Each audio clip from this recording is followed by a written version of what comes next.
ಬಹಳ ಮುಖ್ಯವಾಗಿ ಇಲ್ಲಿ ಅನುಮಾನ. ಯಾಕಂದ್ರೆ ಒಂದು ಈ ಲೆಟರ್ನಲ್ಲಿರುವಂತಹ 2ನೇ ಪೇಜ್ನಲ್ಲಿ ಬರುವಂತಹ ಒಂದು ಅಂಶ, ಆ 2ನೇ ಪೇಜ್ನಲ್ಲಿ ಜಮೀನನ್ನು ಅನ್ನುವಂಥದ್ರ ನಂತರ ಒಂದಿಷ್ಟು ಪದಗಳು ಮಿಸ್ ಆಗ್ತವೆ.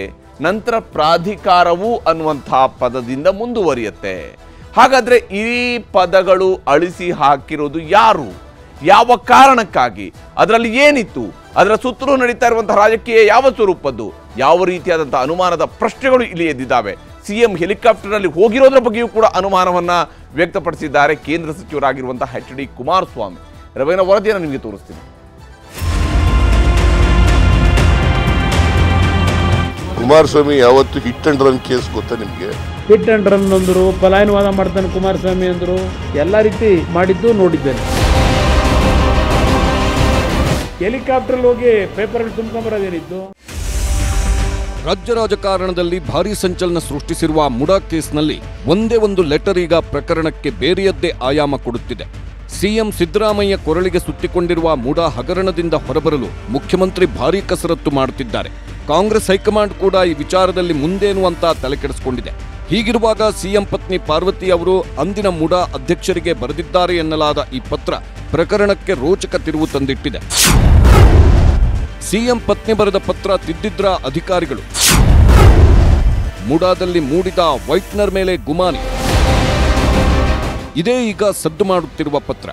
ಮುಡಾ ಅಕ್ರಮವಾಗಿ ಸ್ವಾಧೀನಪಡಿಸಿಕೊಂಡ ತಮ್ಮ ಭೂಮಿಗೆ ಬದಲಿಯಾಗಿ 50:50 ಅನುಪಾತದಲ್ಲಿ ಪರ್ಯಾಯ ನಿವೇಶನ ಕೊಡುವಂತೆ ಅಂದಿನ ಮುಡಾ ಆಯುಕ್ತರಿಗೆ 25/10/2021 ಬರೆದ ಪತ್ರ ಇದು ಎನ್ನಲಾಗಿದೆ.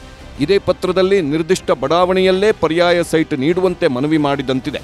ಆದರೆ ಯಾವ ಸ್ಥಳದಲ್ಲಿ ಪರ್ಯಾಯ ನಿವೇಶನ ಕೊಡಬೇಕು ಎಂದು ಬರೆದ ಜಾಗಕ್ಕೆ ವೈಟ್ನರ್ ಹಾಕಿರುವ ಶಂಕೆ ವ್ಯಕ್ತವಾಗಿದೆ.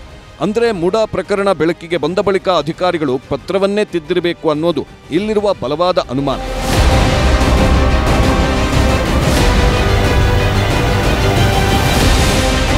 ಅಷ್ಟಕ್ಕೂ ಸಿಎಂ ಪತ್ನಿ ಬರೆದಿದ್ದಾರೆ ಎನ್ನಲಾದ ಪತ್ರದಲ್ಲಿ ಏನಿದೆ ಅನ್ನೋದನ್ನ ನೋಡೋದಾದ್ರೆ, ಇಂದ 25/10/2021 ಶ್ರೀಮತಿ ಪಾರ್ವತಿ, ಮನೆ ನಂಬರ್ 206, 16ನೇ ಕ್ರಾಸ್, ವಿಜಯನಗರ, ಬೆಂಗಳೂರು.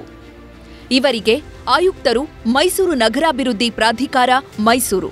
ಮಾನ್ಯರೇ, ವಿಷಯ ಮೈಸೂರು ತಾಲೂಕು ಕೆಸರೆ ಗ್ರಾಮದ ಸರ್ವೆ ನಂಬರ್ 464ರ 3 ಎಕರೆ 16 ಗುಂಟೆ ಜಮೀನನ್ನ ಭೂಸ್ವಾಧೀನ ಪ್ರಕ್ರಿಯೆಯಿಂದ ಸರ್ಕಾರ ಕೈಬಿಟ್ಟಿದ್ದರೂ ಕೂಡ ಪ್ರಾಧಿಕಾರವು ಸದರಿ ಜಮೀನಿನಲ್ಲಿ ಬಡಾವಣೆ ರಚಿಸಿದ್ದು, ಈ ಬಾಬ್ತು 50% ನಿವೇಶನವನ್ನ ಬದಲಿಯಾಗಿ ನೀಡಲು ಕೋರಿ.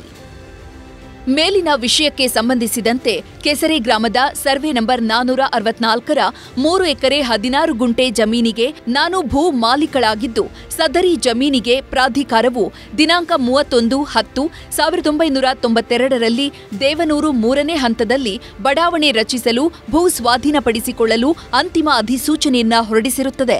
ಸದರಿ ಜಮೀನನ್ನ ಸರ್ಕಾರವು ಭೂ ಸ್ವಾಧೀನ ಪ್ರಕ್ರಿಯೆಯಿಂದ ಕೈಬಿಟ್ಟು ಆದೇಶ ಸಂಖ್ಯೆ ನಗರಾಭಿವೃದ್ಧಿ ಇಲಾಖೆ 499 ಆ.ಪ್ರ.ವಿ.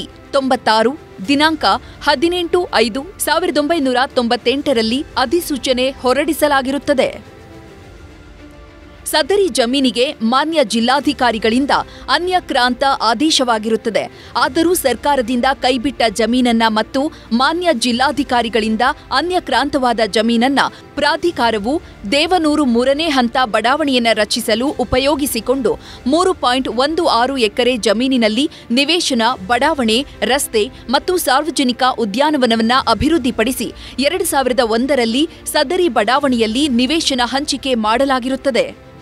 ನನ್ನ ಜಮೀನಿಗೆ ಇದುವರೆಗೂ ಪ್ರಾಧಿಕಾರವು ಯಾವುದೇ ರೀತಿಯ ಪರಿಹಾರವನ್ನ ನೀಡಿರುವುದಿಲ್ಲ. ಆದ್ದರಿಂದ ನನ್ನ 3.16 ಎಕರೆ ಜಮೀನಿಗೆ ಅನುಗುಣವಾಗಿ ಅಷ್ಟೇ ವಿಸ್ತೀರ್ಣದ ಜಮೀನನ್ನ ಪ್ರಾಧಿಕಾರವು ರಚಿಸಿದ ಸಮಾನಾಂತರ ಬಡಾವಣೆಯಲ್ಲಿ ನೀಡುವಂತೆ ಕೋರುತ್ತೇನೆ. ಇಲ್ಲವಾದಲ್ಲಿ ನನ್ನ ಜಮೀನನ್ನ ನನಗೆ ಹಿಂದಿರುಗಿಸುವಂತೆ ಕೋರಿಕೊಳ್ಳುತ್ತೇನೆ. ನನ್ನ ಜಮೀನಿನ ಹಕ್ಕು ದಾಖಲೆಗಳಾದ ಕ್ರಯಪತ್ರ, ಅನ್ಯಕ್ರಾಂತ ಆದೇಶ, ಆರ್ಟಿಸಿ ದಾಖಲೆಗಳನ್ನ ಈ ಪತ್ರದೊಂದಿಗೆ ಲಗತ್ತಿಸಿರುತ್ತೇನೆ. ತಮ್ಮ ವಿಶ್ವಾಸಿ ಪಾರ್ವತಿ. ಈ ಪತ್ರದಲ್ಲಿ ಕರೆಕ್ಟ್ ಆಗಿ ಅಷ್ಟೇ ವಿಸ್ತೀರ್ಣದ ಜಮೀನನ್ನ ಎಂಬಲ್ಲಿಗೆ ಬರುವ ಕೆಲವು ಪದಗಳ ಮೇಲೆ ವೈಟ್ನರ್ ಹಾಕಲಾಗಿದ್ದು, ಮುಂದೆ ಪ್ರಾಧಿಕಾರವು ರಚಿಸಿದ ಸಮಾನಾಂತರ ಬಡಾವಣೆಯಲ್ಲಿ ಎಂದು ಮುಂದುವರೆದಿದೆ. ಇದೇ ಈಗ ದೊಡ್ಡ ಅನುಮಾನಕ್ಕೆ ಕಾರಣವಾಗಿದೆ. ಯಾವ ಪ್ರದೇಶದಲ್ಲಿ ಜಾಗ ಬೇಕು ಅಂತ ಕೇಳಿದ್ರೋ ಆ ಸಾಲಿನಲ್ಲಿಯೇ ವೈಟ್ನರ್ ಹಾಕಲಾಗಿದೆಯೇ ಎನ್ನುವುದು ಇಲ್ಲಿರುವ ಅನುಮಾನ. ಆದರೆ ನಾವೆಲ್ಲೂ ಇಂತಹ ಕಡೆಯಲ್ಲೇ ಜಮೀನು ಕೊಡಿಯಂತ ಕೇಳಿರಲಿಲ್ಲ ಎಂದು ಸಿಎಂ ಸಿದ್ದರಾಮಯ್ಯ ಘಂಟಾಘೋಷವಾಗಿ ಹೇಳಿದ ಮೇಲೆ ಈ ಹಳೆಯ ಪತ್ರದಲ್ಲಿ ವೈಟ್ನರ್ ಹಾಕಿ ಪ್ರಕರಣವನ್ನ ಮುಚ್ಚಿ ಹಾಕುವ ಪ್ರಯತ್ನ ಏನಾದರೂ ನಡೆದಿದೆಯಾ ಅನ್ನುವ ಅನುಮಾನಗಳೂ ಬಲವಾಗಿವೆ. ಆದರೆ ಸಿಎಂ ಸಿದ್ದರಾಮಯ್ಯ ಈ ಪತ್ರವೇ ಸುಳ್ಳು ಅಂತ ಸ್ಪಷ್ಟನೆ ನೀಡಿದ್ದಾರೆ. ಇಲ್ಲಪ್ಪ, ಅದು ಸುಳ್ಳು ಪತ್ರ, ನಾವು ಯಾವುದು ಬರೆದಿಲ್ಲ. ಇವತ್ತಿನವ್ರಿಗೆ ಹೇಳಿದ್ರ? ಪಾದಯಾತ್ರೆ ಮಾಡಿದ್ರಲ್ರಿ, ಹೇಳಿದಾರ? ನನಗೆ ಗೊತ್ತಿಲ್ಲ, ನೋಡಿಲ್ಲ. ಯಾರು ಕುಮಾರಸ್ವಾಮಿ ಯಾವತ್ತು ಹಿಟ್ ಅಂಡ್ ರನ್ ಕೇಸ್ ಗೊತ್ತಾ ನಿಮಗೆ? ಕುಮಾರಸ್ವಾಮಿ ಯಾವತ್ತು ಹಿಟ್ ಅಂಡ್ ರನ್ ಕೇಸ್. ಇದೇ ವಿಚಾರ ಈಗ ಮತ್ತೊಂದು ಸುತ್ತಿನ ಸಮರಕ್ಕೆ ನಾಂದಿ ಹಾಡಿದೆ. ಅದರಲ್ಲೂ ಕೇಂದ್ರ ಸಚಿವ ಕುಮಾರಸ್ವಾಮಿ ನೇರವಾಗಿ ಸಿದ್ದರಾಮಯ್ಯ ಮೇಲೆಯೇ ಗುಮಾನಿ ವ್ಯಕ್ತಪಡಿಸಿದ್ದಾರೆ. ಇತ್ತೀಚೆಗೆ ಸಿದ್ದರಾಮಯ್ಯ ಹೆಲಿಕಾಪ್ಟರ್ನಲ್ಲಿ ಮೈಸೂರಿಗೆ ಹೋಗಿದ್ದನ್ನೇ ಅನುಮಾನದಿಂದ ನೋಡಿದ್ದಾರೆ. ಈಗ ಹೆಲಿಕಾಪ್ಟರ್ ತಗೊಂಡೋದ್ರಲ್ಲಪ್ಪ, ಹೆಲಿಕಾಪ್ಟರ್ಲ್ಲ ಈಗೇನು ರೋಡ್ ಚೆನ್ನಾಗಿದೆ, 3:15 ಗಂಟೆಲಿ ಹೋಗ್ತೀವಿ ಪೈಲಟ್ ಇದ್ರೆ. ಹೆಲಿಕಾಪ್ಟರ್ಲ್ಲಿ ಹೋಗಿ ಪೇಪರ್ಗಳು ತುಂಬ್ಕೊಂಬರೋದೇನಿತ್ತು? ಯಾವ ಪೇಪರ್ ತುಂಬ್ಕೊಂಬಂದ್ರು? ಯಾವ ಪೇಪರ್ಗೆ ವೈಟ್ನರ್ ಹಾಕೊಂಡವ್ರೆ? ಈಗ ನಿಮಗೆಲ್ಲ ಸಿಗ್ತಾ ಇದೆಯಲ್ಲ ವೈಟ್ನರ್ದು. ಎಷ್ಟು ಸುಳ್ಳು ಹೇಳ್ಕೊಂಬಂದವ್ರೆ ಡೇ ಒನ್ನಿಂದ. ಆದ್ರೆ ಕುಮಾರಸ್ವಾಮಿ ಹೇಳಿಕೆಯನ್ನ ಸಿಎಂ ಸಿದ್ದರಾಮಯ್ಯ ತಳ್ಳಿ ಹಾಕಿದ್ದಾರೆ. ಜೊತೆಗೆ ನಗರಾಭಿವೃದ್ಧಿ ಸಚಿವ ಭೈರ್ತಿ ಸುರೇಶ್ ಅಂತಹ ನೀಚ ಕೆಲಸಕ್ಕೆ ನಾವ್ಯಾರೂ ಇಳಿದಿಲ್ಲ ಎಂದು ಆಕ್ರೋಶ ವ್ಯಕ್ತಪಡಿಸಿದ್ದಾರೆ. ನೋಡಪ್ಪ, 2014 ಒಂದು ಇದಿದೆ, ಯಾವ ದಾಖಲೆನೂ ತಿದ್ದಕ್ಕೆ ಹೋಗಲ್ಲ ನಾವು, ಗೊತ್ತಾಯ್ತಾ? 14ನೇ ಇಸ್ವಿ ಆ ಲೆಟರ್ ಮೇಲೆ ಸೈಟ್ ಅಲಾಟ್ ಆಗಿಲ್ಲ. ಸೈಟ್ ಅಲಾಟ್ ಆಗಿರೋದು 21ನೇ ಇಸ್ವಿನಲ್ಲಿ ಕೊಟ್ಟಿದೆಯಲ್ಲ ಲೆಟರು, ಅದರ ಮೇಲೆ ಅಲಾಟ್ ಆಗಿದೆ. ಕುಮಾರಸ್ವಾಮಿಯಿಂದ ಒಂದು ತಿದ್ದುಬಿಟ್ಟವ್ರೆ ಅಂತ ಏನೋ ಹೇಳಿದ್ರಲ್ಲ, ತಿದ್ದಿಲ್ಲ ಅನ್ನೋದು ಮೊದಲನೇ ಉತ್ತರ. ಎರಡನೇದು 2014ರಲ್ಲಿ ಕೊಟ್ಟಿರ್ತಕ್ಕಂಥ ಲೆಟರು, ಅದು 2014. 2021ರಲ್ಲಿ ಇನ್ನೊಂದು ಲೆಟರ್ ಕೊಟ್ಟಿದೆ, ಅದ್ರ ಮೇಲೆ ಸೈಟ್ ಅಲಾಟ್ ಆಗಿರೋದು. ನಂಬರ್ 1. ನಂಬರ್ 2. ನಂಬರ್ 3, ಆಗ ಮೂಡ ಯಾರ ಕೈಗಿನಲ್ಲಿತ್ತು ಹೇಳಪ್ಪ ನೀನೆ? ಬಿಜೆಪಿ ಕೈನಲ್ಲಿತ್ತು. ಚೇರ್ಮನ್ ಆಗಿದ್ದವ್ರು ಯಾವ ಪಾರ್ಟಿಯವರು? ಬಿಜೆಪಿಯವರು. ಆ ಕಮಿಟಿ ಮೂಡ ಬೋರ್ಡ್ನಲ್ಲಿ ಯಾರ್ಯಾರು ಇದ್ದಾರೆ? ಬಿಜೆಪಿಯವರು ಇದ್ದಾರೆ, JDSನವರು ಇದ್ದಾರೆ, ಅವರೇ ಜಾಸ್ತಿ ಇದ್ದಾರೆ. ಹೆಂಗೆ ಅಲರ್ಟ್ ಆದದ್ದು? ಯಾರಿಗೆ ಜವಾಬ್ದಾರರು? ಅಲ್ಲ, ಆಗ ಮುಖ್ಯಮಂತ್ರಿಗಳಾಗಿದ್ದವ್ರು ಯಾರು? ಮಸ್ಟರ್ ಬಜ್ಮಾಯ್, ಬಿಜೆಪಿ ಗೌರ್ಮೆಂಟ್. ನೋಡಿ, ದಾಖಲೆಗಳನ್ನ ತಿದ್ದುವಂತಹ ದೈನಸಿ ಪರಿಸ್ಥಿತಿ ಇಲ್ಲಿ ಯಾರಿಗೂ ಬಂದಿಲ್ಲ ಅಂತ ನೀಚ ಕೆಲಸಕ್ಕೂ ಇಲ್ಲಿ ಯಾರು ಕೈ ಹಾಕೋರಿಲ್ಲ. ಇದರಲ್ಲಿ ದಾಖಲೆ ತಿದ್ದುವಂತಹ ಪರಿಸ್ಥಿತಿ ಆಗಲಿ, ಇನ್ನೊಂದೇನೋ ಅಲ್ಲಿ ಬೇರೆ ಏನೋ ಅಂತ ಕೆಲಸ ಮಾಡುವಂತಹ ದೈನಸಿ ಸ್ಥಿತಿ ಆಗಲಿ ಅಂತ ನೀಚ ಕೆಲಸಕ್ಕೆ ಯಾರೂ ಕೈ ಹಾಕ್ತಾ ಇಲ್ಲ. ಇದು ನಮ್ಮ ಪೋರ್ಟ್ಫೋಲಿಯೋ ಅಲ್ಲ. ಇದು ಈ ಥರ ಮಾಡುವಂಥದ್ದು ಯಾರಿಗೂ ನಮ್ಮ ಇಲಾಖೆಯಲ್ಲೂ ಇಲ್ಲ, ಕಾಂಗ್ರೆಸ್ ಪಕ್ಷದಲ್ಲೂ ಇದಿಲ್ಲ. ದಾಖಲೆ ತಿದ್ದಿಲ್ಲ, ಏನಿದೆ ಅದನ್ನೇ ಅಪ್ಲಿಕೇಶನ್ ಒಂದು ಎರರ್, ಎಲ್ಲಿ ಮಿಸ್ಟೇಕ್ ಆಗಲ್ವಾ? ತಿದ್ದದ್ದು ಏನು ಪ್ರಶ್ನೆನೇ ಬರಲ್ಲ. ಅವ್ರು ಏನಾದ್ರೂ ಆತರ ಒಂದು ಮಾಡೋದ ಅವಶ್ಯಕತೆ ಇದ್ದಿದ್ರೆ ಅವರು 2013ರಿಂದ 2018ವರೆಗೆ ಸನ್ಮಾನ್ಯ ಸಿದ್ದರಾಮಯ್ಯ ಅವರು ಮುಖ್ಯಮಂತ್ರಿ ಆಗಿದ್ರು. ಏನಾದ್ರೂ ಕೂಡ ಅವರು ಮಾಡಬಹುದಾಗಿತ್ತು. ಅವರು ಕೋರ್ಟ್ ಅಲ್ಲಿ ಮ್ಯಾಟರ್ ಎಲ್ಲ ಸ್ಪಷ್ಟವಾಗಿ ಕೋರ್ಟ್ ಅಲ್ಲಿದೆ, ಇನ್ವೆಸ್ಟಿಗೇಷನ್ ಆಗ್ತಾ ಇದೆ. ಒಟ್ಟಾರೆ ಪ್ರಕರಣ ದಿನೇ ದಿನೇ ಟ್ವಿಸ್ಟ್ ಅಂಡ್ ಟರ್ನ್ ಪಡೆಯುತ್ತಿದೆ. ಅದರಲ್ಲೂ ಈಗ ಹರಿದಾಡುತ್ತಿರುವ ಸಿಎಂ ಪತ್ನಿ ಬರೆದಿದ್ದಾರೆ ಎನ್ನಲಾಗಿರುವ ಪತ್ರ ರಾಜ್ಯದಲ್ಲಿ ಸಂಚಲನ ಸೃಷ್ಟಿಸಿದೆ. ಸರ್ಕಾರದವರು ಅದೆಲ್ಲ ಸುಳ್ಳು ಅಂತ ಹೇಳುತ್ತಿದ್ದರೂ ಈಗ ಎದ್ದಿರುವ ಅನುಮಾನದ ಹುತ್ತವನ್ನ ಕೆಡವಲು ಸರ್ಕಾರದಿಂದ ಮತ್ತಷ್ಟು ಸ್ಪಷ್ಟತೆ ಸಿಗಲೇಬೇಕಿದೆ. Bureau report, news 18. ಆದರೆ ಇಲ್ಲಿರುವಂತಹ ಪ್ರಶ್ನೆ ಏನಂತ ಹೇಳಿದ್ರೆ, ಈ ಹಾಳೆಯಲ್ಲಿದ್ದಂತಹ ಕಪ್ಪು ಅಕ್ಷರಗಳು ಕೆಲವು ಕಡೆಗಳಲ್ಲಿ ಮಾತ್ರ ಬಿಳಿಯಾಗಿದ್ದು ಯಾಕೆ? ವೈಟ್ನರ್ ಹಾಕಿರೋ ಪತ್ರದ ಬಗ್ಗೆಯೂ ಕೂಡ ಇಲ್ಲಿ ಅನುಮಾನ ಇದ್ದೇ ಇದೆ. ಯಾಕಂದರೆ ಇದು 2ನೇ ಪೇಜಿನಲ್ಲಿರುವಂಥ ಕಂಟೆಂಟ್ ಇದೆ. ಅಲ್ಲಿ ಎಲ್ಲೂ ಕೂಡ ಒಂದು ಸಹಿಯನ್ನು ಬಿಟ್ಟರೆ ಬೇರೆ ಯಾವ ಡೇಟ್ಗಳಿಲ್ಲ. ಮತ್ತು ಅಲ್ಲಿ ಮೈಸೂರು ಅನ್ನೋಂಥ ಒಂದು ಉಲ್ಲೇಖ ಇದೆ ಹೊರತು ಅಲ್ಲಿ ದಿನಾಂಕ ಅನ್ನೋಂಥದ್ರ ನಿರ್ದಿಷ್ಟವಾದಂಥ ದಿನಾಂಕದ ಉಲ್ಲೇಖವೂ ಕೂಡ ಇಲ್ಲ. ಇನ್ನು ಸಿಎಂ ಪತ್ನಿ ಬರೆದಿದ್ದಾರೆ ಎನ್ನಲಾದಂತಹ ಪತ್ರದ ಅಸಲಿಯತ್ತೇನು ಅನ್ನೋದರ ಬಗ್ಗೆ ಪ್ರಶ್ನೆ ಇದ್ದೇ ಇದೆ. ಸಿದ್ದರಾಮಯ್ಯನವರು ಹೇಳಿರೋ ಪ್ರಕಾರ ಇದು 2014ರಲ್ಲಿ ಬರೆದಿರುವಂತಹ ಪತ್ರ ಅನ್ನುವಂಥದ್ದನ್ನ ಒಂದು ಕಡೆಯಲ್ಲಿ ಅವರು ಉಲ್ಲೇಖ ಮಾಡ್ತಾರೆ. ಆ ಪತ್ರದ ಆಧಾರದ ಮೇಲೆ ಸೈಟ್ ಅಲಾಟ್ಮೆಂಟ್ ಕೂಡ ಆಗಿಲ್ಲ ಅಂತ ಹೇಳ್ತಾರೆ.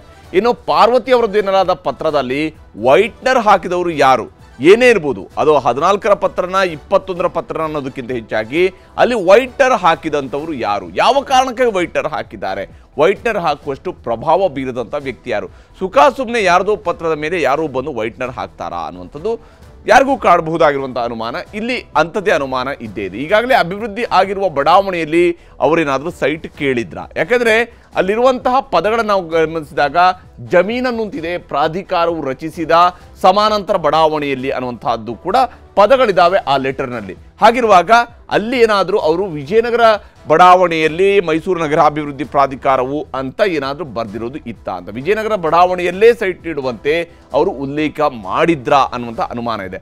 ಆದರೆ ಅಲ್ಲಿ ಇನ್ನೂ ಒಂದು ಅಂಶವನ್ನು ನಾವು ಪಾಯಿಂಟ್ ಔಟ್ ಮಾಡಲಬಹುದು. ಏನಂದರೆ, ಅಷ್ಟೇ ವಿಸ್ತೀರ್ಣದ ಜಮೀನನ್ನು ಮೈಸೂರು ನಗರಾಭಿವೃದ್ಧಿ ಪ್ರಾಧಿಕಾರವು ರಚಿಸಿದ ಸಮಾನಾಂತರ ಬಡಾವಣೆಯಲ್ಲಿ ನೀಡುವಂತೆ ಕೋರುತ್ತೇನೆ ಅಂತೂ ಕೂಡ ಇರಲೂಬಹುದು. ಹೇಳೋದಕ್ಕೆ ಸಾಧ್ಯ ಇಲ್ಲ ಯಾವ ರೀತಿಯಾಗಿ ಆ ಪದಗಳಿದ್ವು ಅಂತೇಳಿ. ಯಾಕಂದರೆ ಅಲ್ಲಿ ಪದಗಳು ಮಿಸ್ಸಿಂಗ್ ಇದ್ದಾವೆ, ಏನಾಗಿದ್ದಾವೆ ಅನ್ನೋದು ಗೊತ್ತಿಲ್ಲ. ಕೇವಲ ಮೈಸೂರು ನಗರಾಭಿವೃದ್ಧಿ ಪ್ರಾಧಿಕಾರ ಅನ್ನುವಂಥ ಉಲ್ಲೇಖ ಮಾತ್ರ ಇತ್ತ ಅನ್ನೋದ್ರ ಬಗ್ಗೆ ಕೂಡ ಇಲ್ಲಿ ಅನುಮಾನ ಇದ್ದೇ ಇದೆ. ಆದರೆ ಕಪ್ಪು ಬಿಳಿಯಾಗಿದ್ದು ಯಾಕೆ? ಯಾವಾಗ ಒಂದು ಪದಗಳನ್ನು ಉದ್ದೇಶಪೂರ್ವಕವಾಗಿ ವೈಟ್ನರ್ ಹಾಕಿ ಅಳಿಸಿದ್ದಾರೆ ಅಂತ ಹೇಳಿದ್ರೆ ಅಲ್ಲಿ ಸಾಕಷ್ಟು ಅನುಮಾನಗಳು ಇದ್ದೇ ಇರ್ತವೆ. ಇಲ್ಲಿ ಅಧಿಕಾರ, ಮೂಢ ನಿಯಮ, ಕಾನೂನು ದುರುಪಯೋಗ ಏನಾದರೂ ಆಗಿದೆಯೇ ಅನ್ನೋದ್ರ ಬಗ್ಗೆಯೂ ಕೂಡ ಪ್ರಶ್ನೆಗಳು ಇದ್ದೇ ಇರುವಂಥದ್ದು ಕಪ್ಪು ಬಿಳಿ ಆಗಿರೋದರ ವಿಚಾರದಲ್ಲಿ. ವಿಜಯನಗರದಲ್ಲೇ ಬೇಕು ಅಂತ CM ಪತ್ನಿಯವರೇನಾದರೂ ಪಟ್ಟು ಹಿಡಿದು ಅಲ್ಲೇನೆ ಸಮಾನಾಂತರ ಸೈಟ್ಗಳನ್ನು ತಮ್ಮ 3 ಎಕರೆ 16 ಗುಂಟೆ ಜಮೀನಿಗೆ ಪಡ್ಕೊಂಡ್ರಾ? CM ಪತ್ನಿ ಬರೆದಿರುವ ಲೆಟರ್ ಹೌದಾದರೆ ವೈಟ್ನರ್ ಹಾಕುವಂಥ ಅವಶ್ಯಕತೆ ಏನಿತ್ತು? ಯಾಕಂದರೆ ಅಲ್ಲಿ ಕೆಳಗಡೆ ಸಹಿ ಕೂಡ ಇದೆ, ಪಾರ್ವತಿ ಅನ್ನುವಂತಹ ಸಹಿ ಕೂಡ ಅಲ್ಲಿ ಇದೆ.